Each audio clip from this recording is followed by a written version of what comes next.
In 1893, millions of visitors poured into Chicago for the World's Fair, a celebration of progress, innovation, and the future. But just blocks away, a building stood that concealed unspeakable secrets beneath its elegant facade. The building was known locally as the Castle. Its owner was a charming young doctor named H. Holmes. To the outside world, he was a successful businessman. In truth, he was something America had never seen before. When investigators finally entered the building's hidden rooms, what they discovered would shock the nation. H. Holmes would become known as America's first serial killer. H. Holmes was born Herman Webster Mudgett in 1861 in Gilmanton, New Hampshire. He grew up in a small rural community, reportedly from a prosperous family with strict religious values. Even as a young man, Mudgett displayed an exceptional intellect paired with a deeply manipulative nature. He reportedly showed a fascination with anatomy and medicine from an early age, eventually enrolling at the University of Michigan Medical School. While at medical school, Holmes allegedly began committing insurance fraud, stealing cadavers from the laboratory and using them to stage fake accidental deaths, collecting insurance payouts from policies he had taken out under false names. After graduating, he adopted the alias H. Holmes and drifted through several cities, leaving behind a trail of debts, broken promises, and suspicious circumstances. He arrived in Chicago in the late 1880s, a city exploding with growth and opportunity. Holmes was described by nearly everyone who met him as extraordinarily charming. He was handsome, well-spoken, and possessed an uncanny ability to gain people's trust. He used this charm like a weapon, convincing people to invest, to follow, to believe. He married multiple women, often simultaneously, without divorcing the previous spouse. His pattern was consistent: seduce, exploit, then disappear. Holmes was a textbook psychopath, intelligent, remorseless, and utterly without empathy. In Chicago, Holmes purchased a lot across from a pharmacy where he had worked and began constructing an enormous 3-story building. It would occupy an entire city block.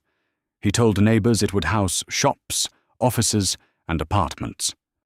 Holmes personally oversaw every detail of the construction, frequently firing workers and hiring new ones, so that no single person understood the full layout of the building.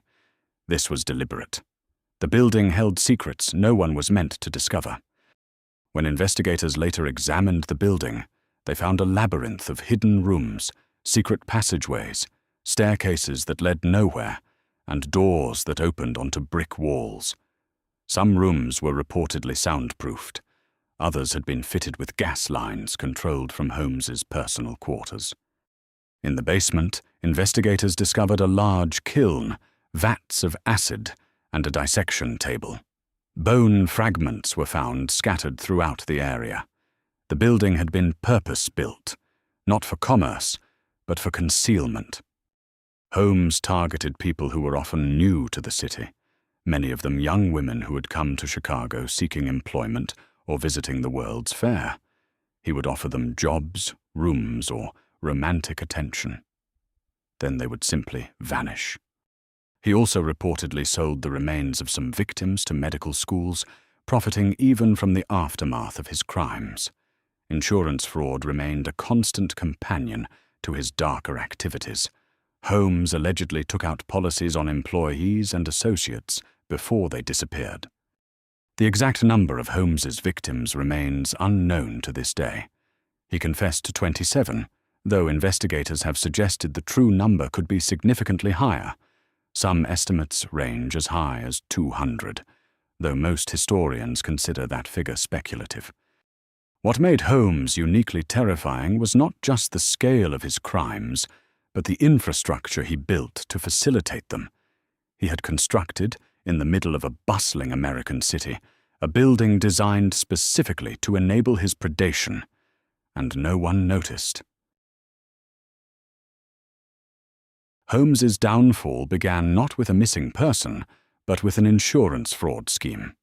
In 1894, he conspired with an associate named Benjamin Pitezel to fake Pitezel's death and collect a $10,000 life insurance payout. But Holmes did not fake the death. Investigators would later determine that Benjamin Pitezel was found dead in a Philadelphia boarding house. Holmes then collected the insurance money and took custody of 3 of Pitezel's children, telling their mother he would care for them. The investigation was led by Detective Frank Geyer of the Philadelphia Police Department. Geyer was tasked with finding the 3 missing Pitezel children. What followed was one of the most determined manhunts of the 19th century. Detective Geyer painstakingly traced Holmes's movements across multiple states and into Canada. He visited hotels, boarding houses, and rental properties, carrying photographs of the missing children, interviewing anyone who might have seen them. In Toronto, Geyer discovered the remains of 2 of the Pitezel children in the cellar of a house Holmes had rented. The discovery made national headlines and turned public sentiment firmly against Holmes. The remains of the 3rd child were subsequently found in Indianapolis. Detective Geyer's relentless work had proven what many feared. Holmes had not been caring for the children. He had been systematically erasing all witnesses to his fraud. Meanwhile, investigators had obtained a warrant to search Holmes's building in Chicago. As they explored its hidden rooms and concealed chambers, the full scope of what had been happening inside began to emerge. The press dubbed it the Murder Castle. Holmes had actually been arrested in November 1894 in Boston, initially on an outstanding warrant for horse theft in Texas. It was a mundane charge, but it gave investigators the time they needed to build a far more serious case. A former cellmate and associate named Marion Hedgepeth had tipped off investigators about Holmes's insurance fraud scheme. Hedgepeth had been promised a share of the insurance money, but was never paid. His information proved crucial. The Fidelity Mutual Life Insurance Company also played a key role, hiring the famous Pinkerton National Detective Agency to investigate the suspicious Pitezel claim. Their findings, combined with Geyer's work, formed the backbone of the prosecution. In custody, Holmes was characteristically composed. He told elaborate lies, changed his story repeatedly, and attempted to charm everyone around him. He seemed to believe he could talk his way out of anything. Holmes eventually published a confession claiming 27 victims, though some of those he named were later found to be alive. Investigators believed he was still manipulating the narrative, mixing truth and lies to maintain control even from behind bars.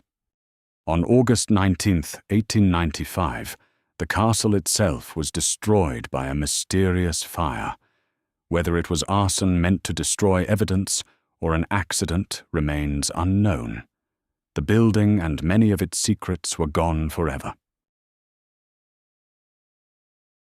Holmes was tried in Philadelphia in October 1895, specifically for the death of Benjamin Pitezel. The prosecution presented a methodical case built on physical evidence, witness testimony, and Holmes's own contradictory statements. Holmes initially hired attorneys, but then dismissed them, choosing to represent himself. Legal scholars have noted this was likely another attempt at manipulation. He believed his charm would sway the jury, as it had swayed so many before. The trial lasted 5 days. The evidence was overwhelming. Witnesses testified to Holmes's elaborate web of deception, and forensic evidence connected him directly to Pitezel's death. The jury was not charmed. On November 2, 1895, the jury returned a guilty verdict after deliberating for approximately 2.5 hours. Holmes showed little visible emotion.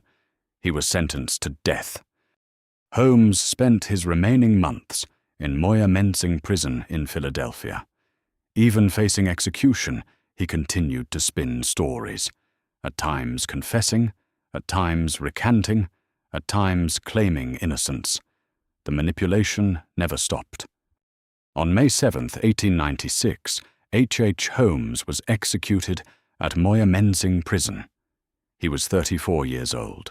According to reports, he requested that his coffin be filled with cement and buried in a double grave, allegedly fearing that his own body might be dissected, as he had done to others. H. Holmes is often cited as one of America's first documented serial killers.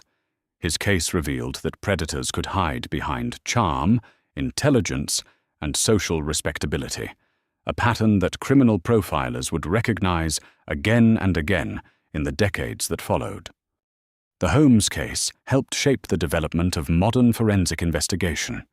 Detective Frank Geyer's methodical, cross-state pursuit of evidence was ahead of its time, a model of persistence that influenced investigative practices for generations.